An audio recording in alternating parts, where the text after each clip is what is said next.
I never thought in my lifetime that I would see an unconditional surrender to the Taliban.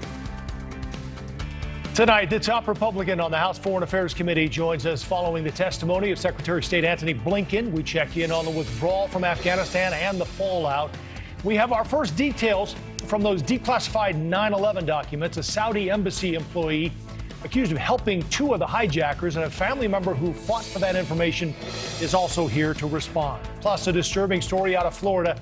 Two young teens, ages 13 and 14, accused in a Columbine-like plot. So young, we're not showing you their faces. Good to have you with us as we start the week. The Donlon Report begins right now.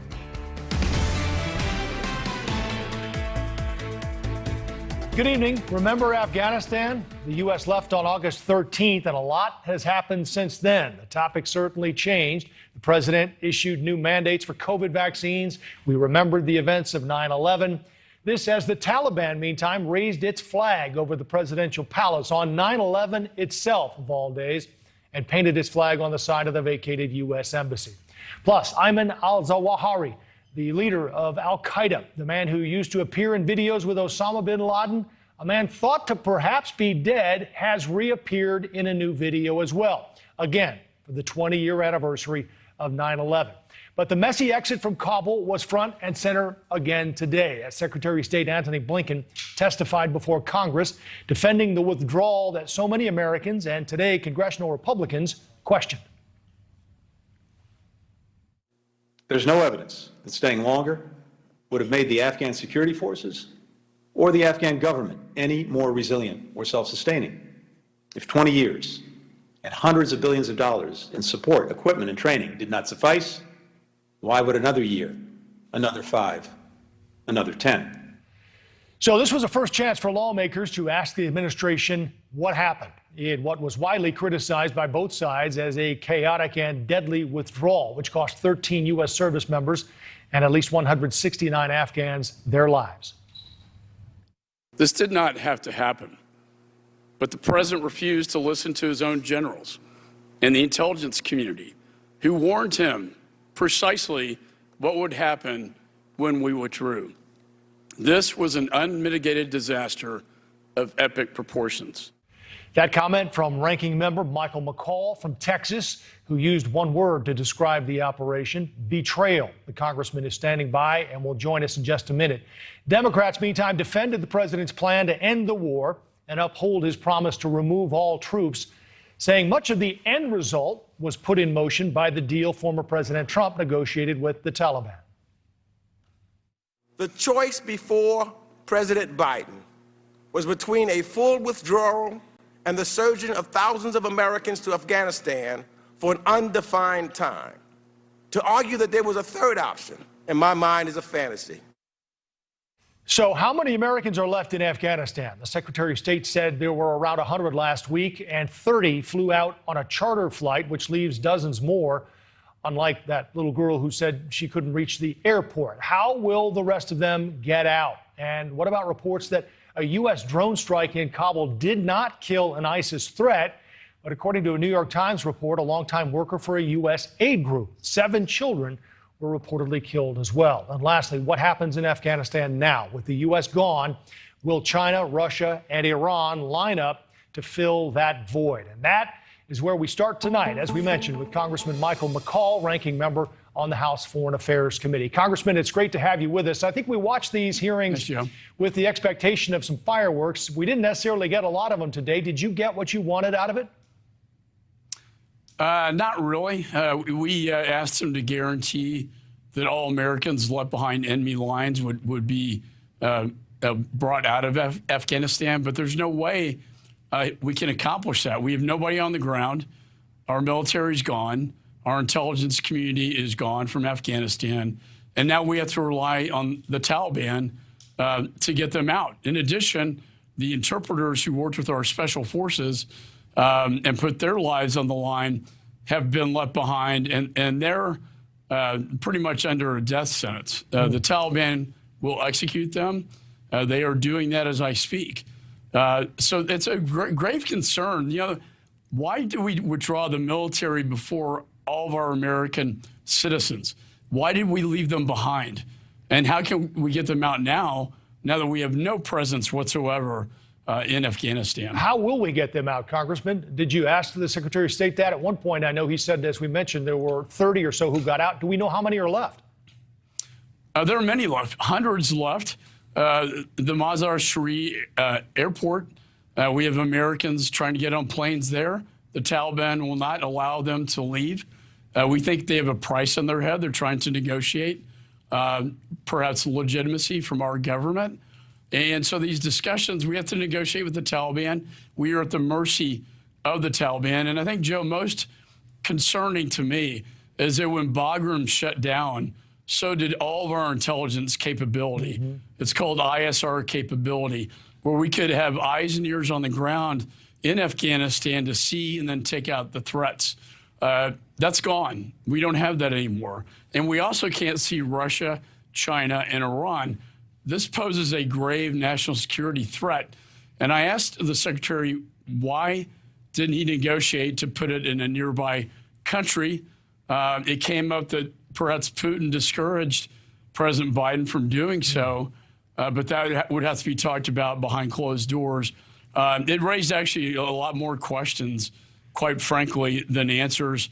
And I do worry about China coming in and basically filling the void. Yeah, we'll get to that in a minute. I do want to play another clip from the hearing today. Congressman, we played yours at the beginning where you talked about surrendering to the Taliban. And one of your colleagues, Brad Sherman, brought it up later. Here's what he said, and we'll get your comment after. The ranking member says that he never thought he'd see an unconditional surrender of the United States to the Taliban. He saw it in 2020 when President Donald Trump announced that we'd be out by May 1st of 2021. So is there an element of truth to both of what you said, Congressman, do you think?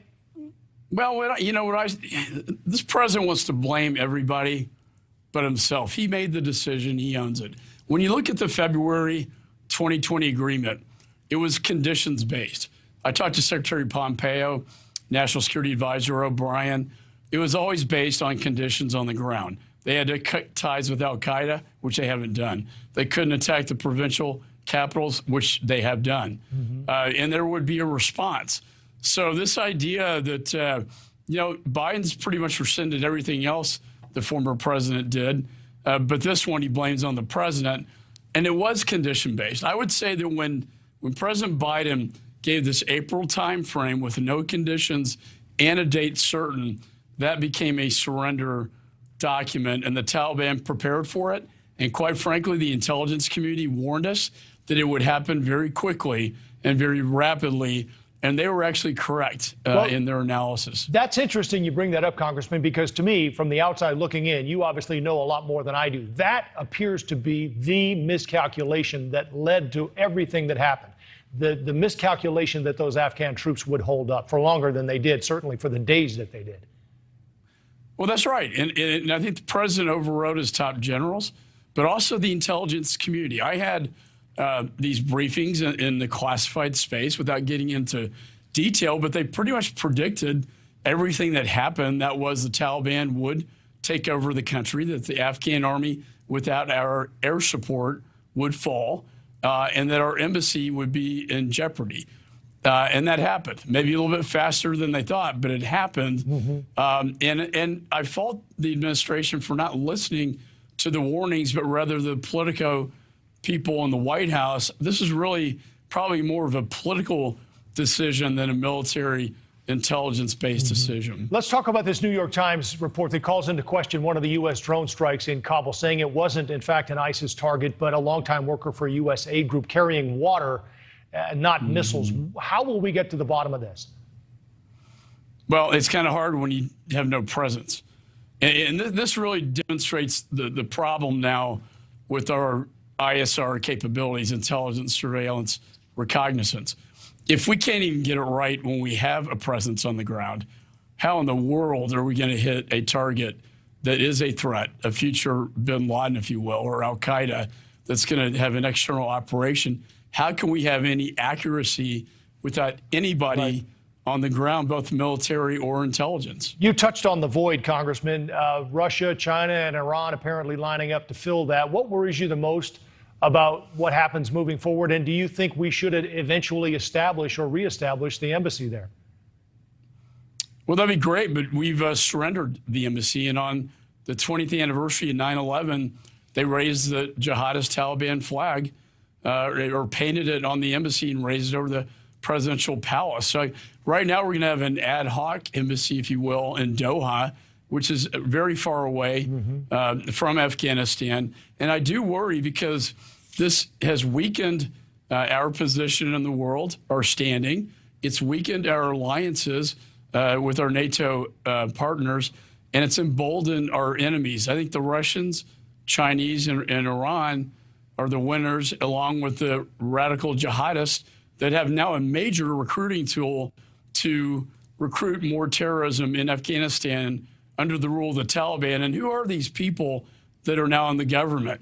If you look at each one of them, they have ties to al-Qaeda, particularly Mr. Haqqani with the Haqqani network, and most of them pre-9/11 ties as well. We're going to go back to a pre-9/11 state. The only difference is that they have inherited a cache of weapons and cash that we left behind. Right. Another point you made today during the hearing, I know it was a busy day for you, Congressman Michael McCall. We appreciate you carving out some time for us tonight. Thanks so much, Joe. Moving now to 9/11 and the long-awaited release of documents many victims' families have been waiting for years. The heavily redacted report from the FBI points to contacts between Saudis in the U.S. and hijackers, but it did not connect Saudi government officials with involvement in the attacks. Will that be enough for the families who have been calling for more answers? We'll ask Terry Strata. She lost her husband in the attacks on the World Trade Center and is a member of 9/11 Families United. Terry, it's good to see you again. Thanks for coming back and joining us. I know you fought hard to see these documents. What did you think about the first report released? I'm pleased with what we're seeing so far. These 8 individuals, these Saudi government employees, were directly involved with al-Qaeda operatives. These 8 Saudi government officials had extremist views, and they were connected with al-Qaeda, and they were connected with the hijackers. They were all part of the Ministry of Islamic Affairs within the Kingdom of Saudi Arabia, which is an arm of the Saudi Arabian government. The heavily redacted report you're referring to is not quite as heavily redacted as it looks, because a lot of that is just under protective order. So it isn't that our representatives haven't seen it. They can. It's just that the public can't. And that's a big problem with this protective order that the Saudis have insisted. Right. Right. So, there are connections here, that the support network that was put in place by Saudi government officials. Have you had any response at all from the government now that this has been released? I know you've, again, worked so hard to see this, and there's more to come, right? Have you gotten any response on what we've seen so far? To me personally, no. I understand that, some of these redactions were mistakenly redacted as well. So it was, I don't know if it was sloppy work on the behalf of the DOJ or the White House where it was falling through the cracks, but some of the redactions will become public. And some of these blocks that we're seeing there were probably also did not follow the executive order. So we're going to see more within this report, but then there is a lot more information. There were 14,000 pages to Operation Encore. From what I do understand, what I have been told is they've gone through about 10,000 of them, putting them through this declassification review. So there's going to be a lot more evidence, but it was really shocking to see at least 8 Saudi government employees were affiliated with al-Qaeda and the hijackers through all of these telephone records that we're seeing in all of these communications. Well, that's a lot more documents to release, counting the 16 that we've seen, 16 pages anyway today. Before we let you go, Terry, I wanted to get you on the al-Qaeda leader, Ayman al-Zawahiri, who appeared in this video that was released on 9/11. Just your response to that video being released. It's terrifying. It's terrifying to think that al-Qaeda is back on the rise, and they will go back to their coffers, and they will go right back to the kingdom to get their financing and their support. And that is why it is, more important than ever to get as much as we can release, and then to get really hard on terrorism financing and hold the kingdom accountable and have very strict terrorism financing laws, policies enacted, punishments, consequences. We need to shut down this pipeline of money. That's a way to choke off al-Qaeda, just choke off their money. Terry Strata, 9/11 Families United member. I know we spoke a couple of weeks ago, and I was certainly thinking of you, remembering that interview and all of the other family members on Saturday, 9/11, as we mark 20 years. Terry Strata, again, thank you for your time. We appreciate it. Thank you. Thank you for having me. If Democrats have their way, we could be seeing nearly $3 trillion in new taxes, according to some estimates. So who and what would get taxed? That's ahead. Due to the segregation of them forcing people to show up with vaccination to prove you're vaccinated, to prove that you've had a shot, I am absolutely not doing those shows. That's comedian and actor Jim Breuer pushing back against vaccine mandates at his shows. But as new reports say, booster shots might not be needed. We're going to speak with a doctor who says President Biden is not following the science. Don't forget, you can follow us on social media at the Donlon Report on Twitter.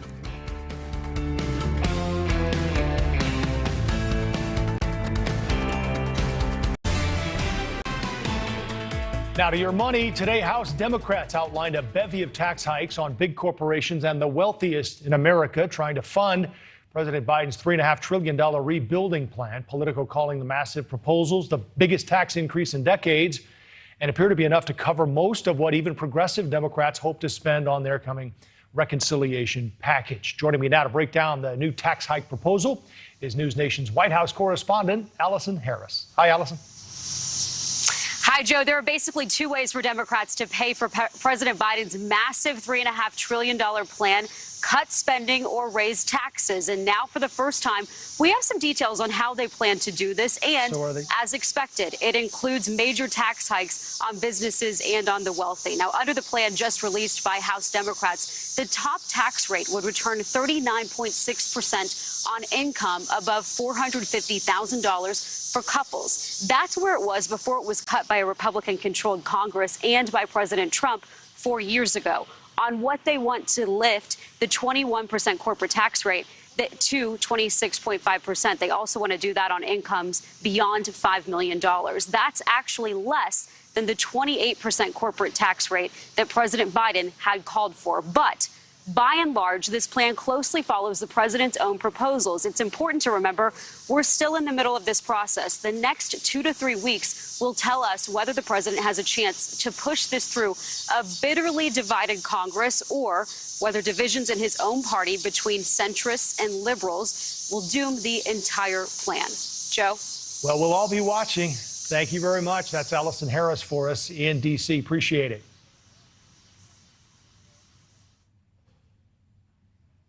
Okay, I guess we didn't have the sound there. Well, we were going to hear there from Jen Psaki, but we don't have it queued up just yet. So we'll go right to our guest, bring in political reporter for The Hill, Julia Manchester, and business and tech journalist Shibani Joshi. Shibani, let's start with you. As I heard Alison there, what caught my attention was they have two ways to do this: either raise taxes or cut spending. Are they cutting spending at all? I'm not seeing much in the way of cutting spending. I mean, obviously, what corporate America is paying attention most closely to, Joe, is the corporate tax rate at a time where we know that businesses all across America, and particularly small businesses, have been hugely hit by what's happened in the pandemic, but also the big guys, the Amazon, the Googles, the big tech companies where I'm based out of, are also hugely profiting. And that is what the Democrats are largely focused on, is trying to squeeze more of those profits at a time where they're actually getting more profits as well. Julia, where is this headed in Congress, and how big of a risk is this for Democrats trying to move it through as is?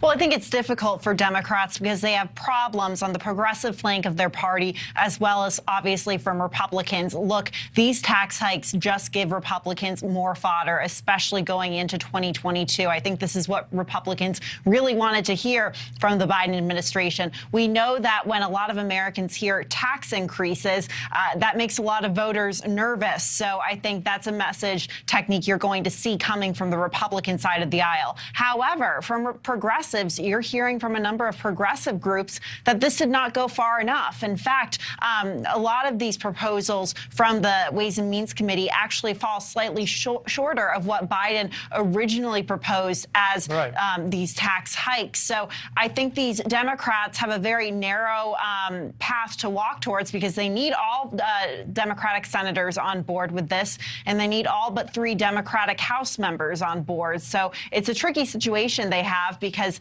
they're between the far left of their party and the Republican Party. Shivani, it seems to me that it's almost sort of a shell game, right? I mean, 31% is where the corporate tax was in 17 before former President Trump lowered it, and now we're somewhere in between, and now we're going to raise the corporate income tax rate a little bit on the highest income earners. Is any of this enough to really move the needle to get people worked up? I mean, absolutely. What we're also facing right now, I mean, it's always a shell game, Joe. This is politics, so we're always jockeying around that. But certainly, we are also facing a recovery period in this country. We have employers trying to really find employees to come back to work, rising input costs, shortages all across the board. And so when you talk about increasing the stress on these businesses, and particularly small businesses, everyone's going to perk up no matter what party they belong to. This is a very tenuous and difficult time right now. Shivani, let me ask you just sort of a hypothetical here. We hear about tax and spend, obviously. When are we going to tax and pay down the debt? That's a good question. We just got a report, I think today or in the last couple of days, that the deficit is at its second largest level that it's ever been. We know why. We know we're in this recovery period from COVID, but this is a large looming issue that economists are worried about, even business people are worried about, and everyday citizens, if you poll them, are concerned about this. Tax to spend philosophy is eventually is not going to suffice. We have to deal with this. But the question and the buck always gets passed to the next year, the next administration. Not right now is what people are saying, especially in light of what's happened with COVID over the last 2 years. All right. Julia, I know you've talked, too, about these pocketbook issues impacting the election cycle next year. So we'll keep an eye on that. We thank you both for your time. Julia Manchester and business and tech journalist Shivani Joshi. Thanks both. Thank you. The corporate vaccine mandate the White House rolled out last week has received plenty of blowback, and now 2 FDA experts say booster shots might not be needed. I'm going to speak with a doctor next who says the White House isn't following the science. And the recall election for California's top political spot is tomorrow. But did Governor Newsom's latest comments miss the mark?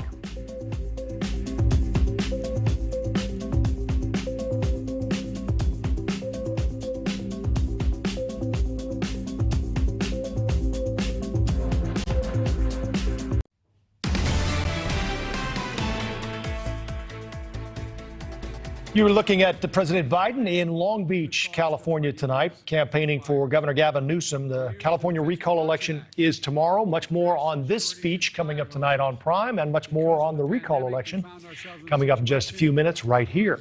A New York hospital is officially buckling under the pressure of vaccine mandates. They're pausing some services, including delivering babies, due to a shortage in staffing. Lewis County General Hospital reports 30 people have resigned since the vaccine mandate was announced last month. 6 of them worked in the maternity ward. Joining me now, senior editor for Reason, Robbie Suave. He recently wrote an op-ed that appeared in the New York Times that vaccinations work, but President Biden's vaccine mandate is a big mistake. Mr. Big in the New York Times, thanks for remembering the little guys here at the Donlon Report. It's good to see you again, my friend. I hope you're well. I am well. Thanks for having me. Good to talk with you. Yeah, so I like your column. It resonated in a lot of ways. Tell me why you think the mandate's the wrong way to go. Yeah, so I support vaccination. Obviously, I'm vaccinated. I think the vast majority of Americans should choose to get the shot. But I'm very skeptical that the president can unilaterally order 80 million private sector employees to get vaccinated in the way that he did. No legislature voted on this. The Congress, which is subjected to Democratic norms, they didn't pass a law. Biden just declared this via OSHA. I'm skeptical that their mandate actually covers this. And I think coercing the minority of Americans who are very unwilling to get the shot in such a way risks tearing this country further apart. It will not convince them. It will lead to opposition. And I think I think it's not the right way to go about it, even though vaccination is a very admirable goal. You know, the people who are holdouts, you have to be careful about how much pressure you apply to them, and especially in such a dubiously legal way. So would you be in favor of employer mandates? Let's just say, for example, this hospital in New York that's running into trouble with delivering babies. If the hospital were to mandate it, would you be okay with that? I'm sure there are people watching who would say, I don't want anyone unvaccinated in there while I'm giving birth. Yeah, I think it's best to let workplaces decide that for themselves. If a workplace wants to mandate it, that's okay. I think public organizations there, I think the government can play a role in mandating vaccination. So I don't object to the part of this order that applies to public school employees, for instance, the post office, government workers. That's fine. Public workers work for us, the taxpayers, the American people. So it is okay for them to be required to be vaccinated. And it's okay for your employer to require you to be vaccinated. It's not okay for President Biden to unilaterally tell your employer they have no choice but to make you be vaccinated. That's a dubiously, I mean, I suspect the Supreme Court will eventually say it's not constitutional. We'll see. Right. But in any case, it's certainly dubious. I mean, would you want people who support this have to consider, would they want a Republican president to have the power to decide whether or not vaccines should be mandated for private employees? What if a Republican president reached the exact opposite conclusion and said it should be illegal for private employers to mandate it?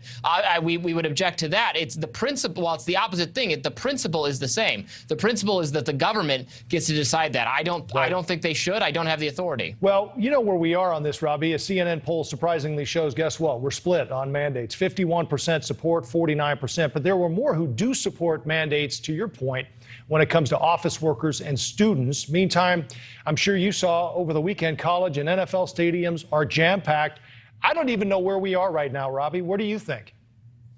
Well, it's still the case that the vaccines reduce transmission, and they're remarkably effective at preventing severe disease, hospitalization, and death. The overwhelming majority of severe cases are among the unvaccinated. So if you're vaccinated, you're very safe. I think this order, again, I oppose it, but I think to make it more sensible, it should have exempted people who had a prior infection, who have the antibodies. The data shows that those people are fairly robustly protected. Right. Also, why not pair this with a relaxation of restrictions? We should say people who are vaccinated, they should be able to discard their masks in all situations. They don't have to social distance, that kind of thing, because they are very, very protected, and so are other vaccinated people are protected from them. So Biden could have said, we're going to, try to get restrictions on no more of those in areas where we have vaccinated people. But he actually said in this plan, we're going to keep mask requirements in place just as militantly as before. I think that's a huge mistake. It undermines confidence in the vaccines. It's saying, well, they're not working on their own, but they are. That's something we saw. I know even back when we knew the vaccines were on board and we thought, okay, we're vaccinated, we don't have to wear the masks anymore. And they were still wearing masks, I know, on the House floor.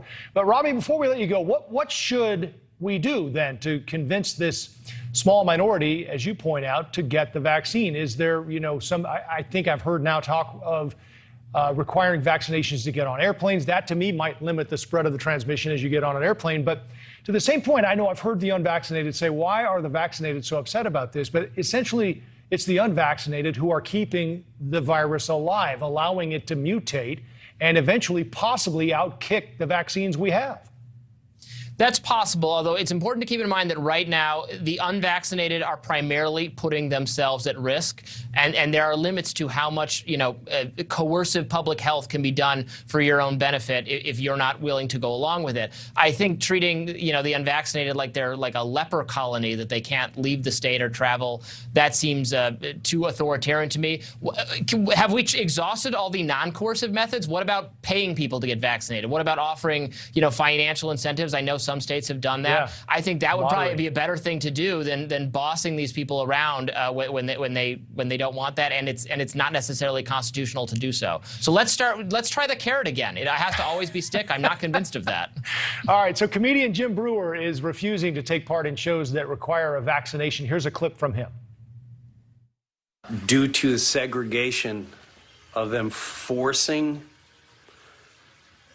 people to show up with vaccination to prove you're vaccinated, to prove that you've had a shot, I am absolutely not doing those shows. So, Robbie, I don't know. Again, we're at this point where we've talked about it before on our broadcast here, where, we're losing now up to 1,600 people a day. And I know that's more than 500,000 people a year. And I guess, are we getting to a point where we're up to our own, decisions here, and we're going to lose the people who primarily are not vaccinated? I mean, that is true to some extent. I mean, we lose people, and this is terrible, but we lose people who ride motorcycles without helmets that were in crashes they would have survived if they'd done that, or who don't buckle their seatbelts, or who overeat and are in bad physical shape. If you're putting other people at substantial risk, as was the case before we had the vaccines, for because anyone could be a carrier and infect anyone else, but now we do really have it to the place where primarily they're hurting themselves, and I think that limits how much coercion can be morally justified. Try other methods where to the greatest extent that's possible, and then at some point you have to let people do their own thing, even if it's something you don't like. You can protect yourself from their decisions by getting vaccinated and following other measures if you think it's really necessary. But for the overwhelming majority of people, the vast number of people, if you get the vaccine, you're safe, you can resume normal life, and I would encourage us to message to the unvaccinated that if they did the same, then they could get rid of their masks and they could go on per normal. Isn't that's a message that is based in the actual science, the actual data we have, that is uplifting and encouraging, and I think that should be the message. Unfortunately, that is not the message the White House is going with right now. Well, they're going with get this or else, and then you still have to do all the other stuff. The other message I think I and a lot of other people want to know is what happens about those who've already had it, and what do those antibodies equate to compared to the vaccine. So a lot of messaging issues, and that's been a concern throughout this whole thing. Robbie Suave, again, it's great to have you, senior editor at Reason. Thanks for the time. My pleasure. Thank you so much. Shifting gears a bit now to the California recall, which is, as we said, tomorrow. Governor Newsom's campaign theme, don't let California become Texas. Joining me now, a Texan himself, Patriot Academy founder and former Texas state lawmaker, Rick Green. Rick, I'm guessing your feelings aren't hurt by that, right? Not at all. In fact, I'm proud of those Californians that have finally figured out that freedom and liberty is actually a lot better than mandates and control, and they're voting with their feet and coming to Texas.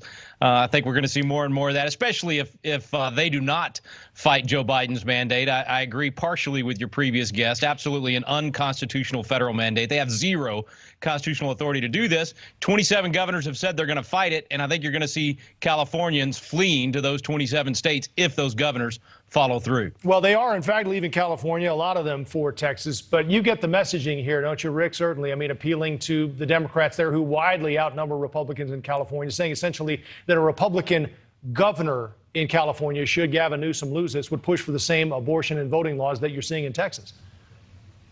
Well, I think he'll certainly push for any attempt to stop cheating and actually make it easier for people to vote. That's what we did here in Texas. We made it harder to cheat and easier to vote. I could see Larry Elder doing the same thing in California. And, of course, he's going to have a very difficult time. If he wins this race, he's going to have a difficult time with supermajorities in the legislature from the Democrat Party. We'll see what happens tomorrow night. I mean, I think he's ran a fantastic campaign. I think it's not just Republicans that are upset with Gavin Newsom. Look, he's destroyed their economy. He shut them down for way too long. He actually started the COVID crackdowns that for the first time in American history, we quarantined healthy people. It was disastrous. It's been the government's response to COVID that has been so destructive, not COVID itself. And I think Californians are tired of it. Well, we'll see what happens tomorrow for sure. Rick, tell us about this new study out of NYU that says social media didn't cause our political divide, but it has certainly made it worse and actually pushed it toward violence. Yeah, Joe, listen, man, I think it's always dangerous when we stop people from being able to converse. You're either going to have civil discourse or civil war. I mean, when you stop giving people a chance to simply debate, simply discuss things. And for most people, that's their outlet, right? It's social media, Facebook, Twitter, and these other outlets. And when you have these monitors that say that you're violating community standards just for giving your opinion on hotly debated issues of the day, man, it silences people. It makes it worse. It prevents us from actually being able to come together as a community and find answers to the problems of our day. So I absolutely think the silencing by Facebook and Twitter has made things worse, not better. All right, find a way to do it civilly, I guess. Speaking of which, I want to ask you about this college down your way there. It has a rallying cry that I guess has been banned now. This is at UT San Antonio, and that rallying cry is "Come and take it, but no more." What happened? Yeah, you know, this is the Texas rallying cry. It comes from King Leonidas, Mono Lave, and we say it in English, "Come and take it," from the first shot fired in the Texas Revolution. It's been a proud flag for Texans for a long time, and it's embarrassing that any college in Texas would prevent that from being flown. I would say to anybody in Texas that's afraid of that flag being flown and our motto of "Come and take it" being used, they probably came to the wrong state, and they probably need to head somewhere else that's a little bit more blue. Patriot Academy founder and former Texas state lawmaker Rick Green. Thanks for the time, Rick. Thanks, Joe. Appreciate it, man. And a disturbing story out of Florida tonight. 2 young teens aged 13 and 14 accused in a Columbine-like plot. I'm going to speak with a former FBI agent about that case. And don't forget, you can follow us on social media at The Donlon Report on Twitter.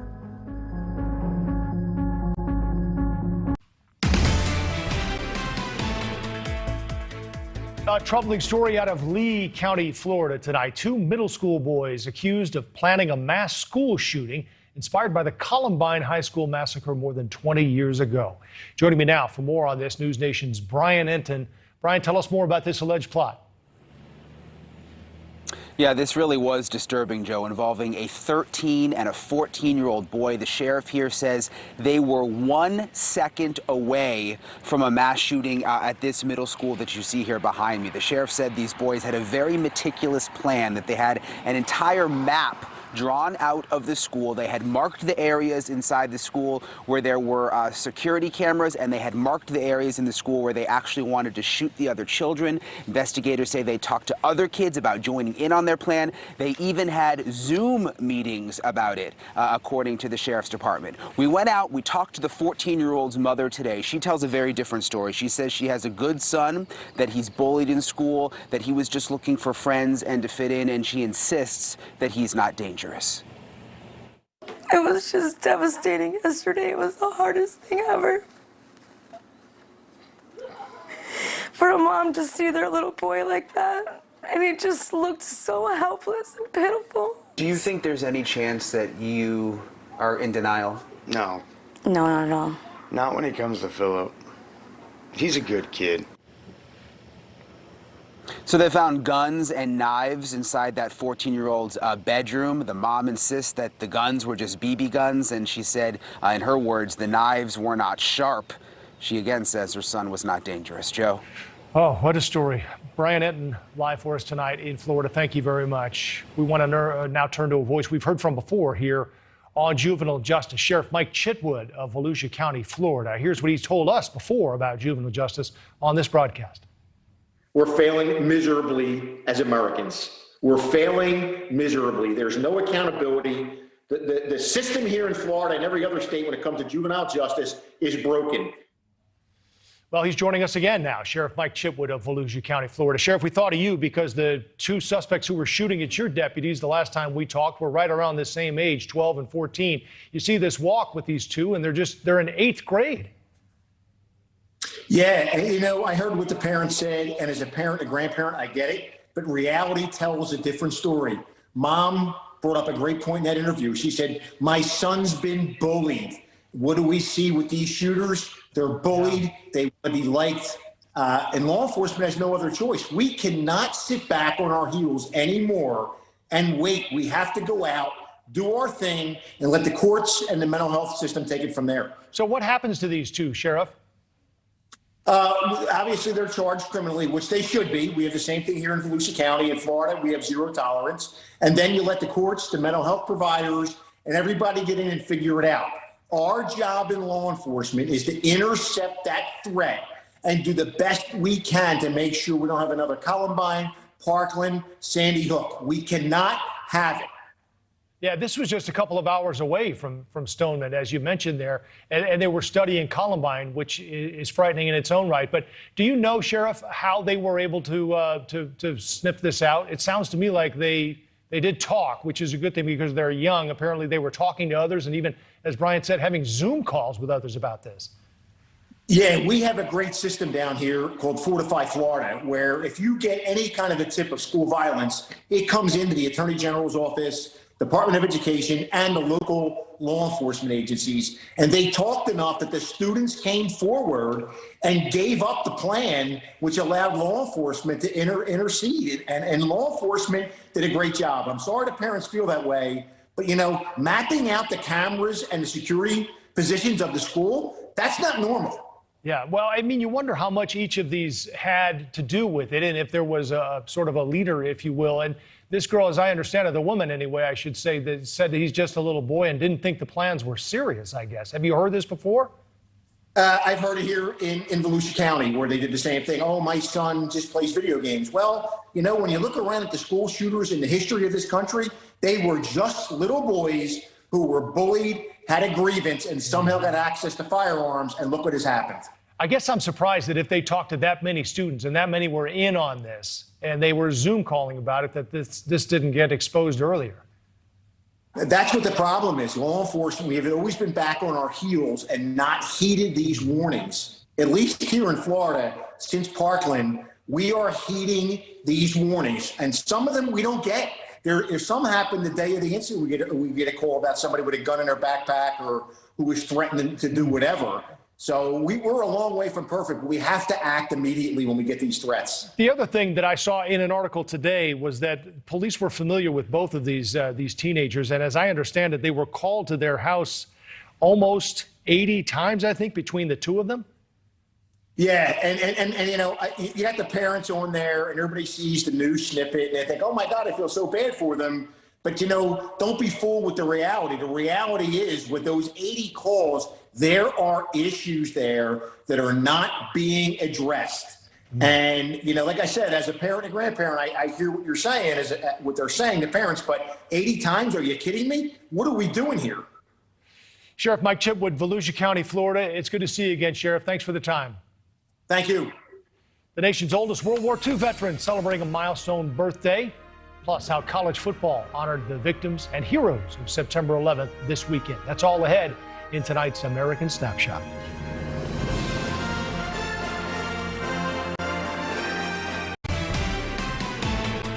The nation's oldest living World War II veteran now has another year under his belt, and it's our American Snapshot. Mr. Lawrence Brooks celebrated his 112th birthday yesterday in New Orleans. Neighbors from across the city gathered in a second line. You know what that is, the traditional New Orleans celebration to honor and thank him for his service. It happened one day after the nation, of course, remembered one of our most defining moments, the 9/11 terror attacks. Much like veterans who went off to serve in Afghanistan after the attacks on the World Trade Center, Mr. Brooks was one of the many who answered the call of the nation to serve in World War II after the attack on Pearl Harbor. Also this past weekend, an emotional remembrance of the attacks on our country 20 years ago. Every player on each, the Army, the Navy, and Air Force football teams carrying an American flag as they ran onto the field before kickoff. An incredible display for sure for the three branches paying their tributes to those on 9/11. Leland's next.